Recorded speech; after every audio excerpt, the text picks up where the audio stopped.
প্রত্যেকটা মানুষের জীবনে কিছু না কিছু গল্প থাকে, তবে এক একজনের গল্পটা এক এক রকম। এই পৃথিবীতে কেউই আপন নয়, তবে বিশ্বাস না হলে একটু আড়াল হয়ে দেখেন, কেউই খোঁজ নেবে না। সো হ্যালো এভরিওয়ান, আসসালামু আলাইকুম। আশা করি যে যেখান থেকে আজকের ভিডিওটা দেখছেন সবাই আল্লাহর রহমতে অনেক বেশি ভালো আছেন, সুস্থ আছেন। আজকের ভিডিওটা সকাল থেকে শুরু করেছি। রিয়ানকে নিয়ে স্কুলে যাচ্ছি, এখন প্রায় সকাল 7টা বাজে। রিয়ানকে স্কুলে দিয়ে তারপর আমরা এই তো স্কুলের পাশে অনেক সুন্দর একটা দোকান আছে, এখানে কিউট কিউট অনেক জিনিসপত্র বিক্রি হয় ঘর সাজানোর জন্য। তবে এখানে কিছু ব্যাগ ছিল, ব্যাগগুলো অনেক সুন্দর ছিল, তবে ঘর সাজানোর সব জিনিসগুলোই অনেক বেশি সুন্দর। স্কুল থেকে এই তো বাসায় চলে এসেছি। বাসায় এসে রিহানের জন্য নাস্তাটা তৈরি করে নিচ্ছি। এখানে আমি সবজি দিয়ে একটু লুডুস তৈরি করে নিলাম, গাজর আর হচ্ছে একটু আলু দিয়ে।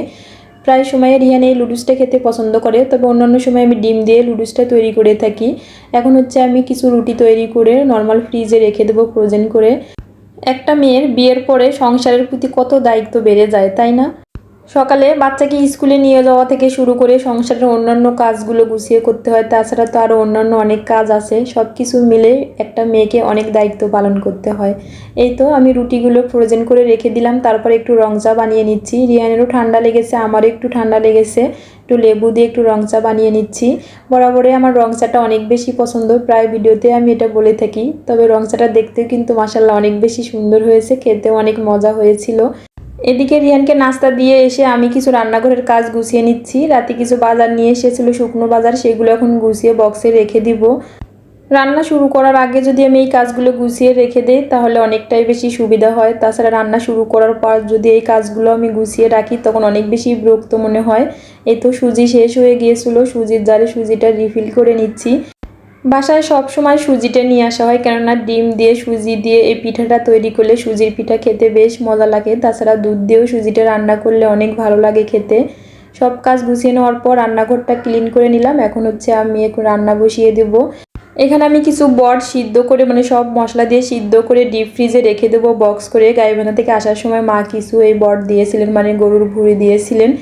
যেহেতু আমাকে অনেক সকালে রিহানকে নিয়ে স্কুলে যেতে হয়, স্কুল থেকে আসার সময় আমি কিছু লাল শাক নিয়ে এসেছি। লাল শাকগুলো কেটে তারপর আমি পানিতে বেশ কিছুটা সময় নিয়ে ভিজিয়ে রেখে দিয়েছিলাম। এখন শাকটা বসিয়ে দিচ্ছি। একটা সময় বাজার করতে পারতাম না বা অনেক বেশি বিরক্ত লাগতো, তবে এখন একা একা সব কিছুই শিখে যাচ্ছি একটু একটু করে। এই তো এখন আমি শাকটা বাগার দেওয়ার জন্য পেঁয়াজ কুচি, রসুন কুচি আর একটু শুকনো মরিচ দিয়ে দিচ্ছি। শাকটা সিদ্ধ করার সময় আমি কাঁচা মরিচ আর একটু লবণ দিয়ে সিদ্ধ করে নিয়েছিলাম, তারপর এখন তেলে দিয়ে দিচ্ছি।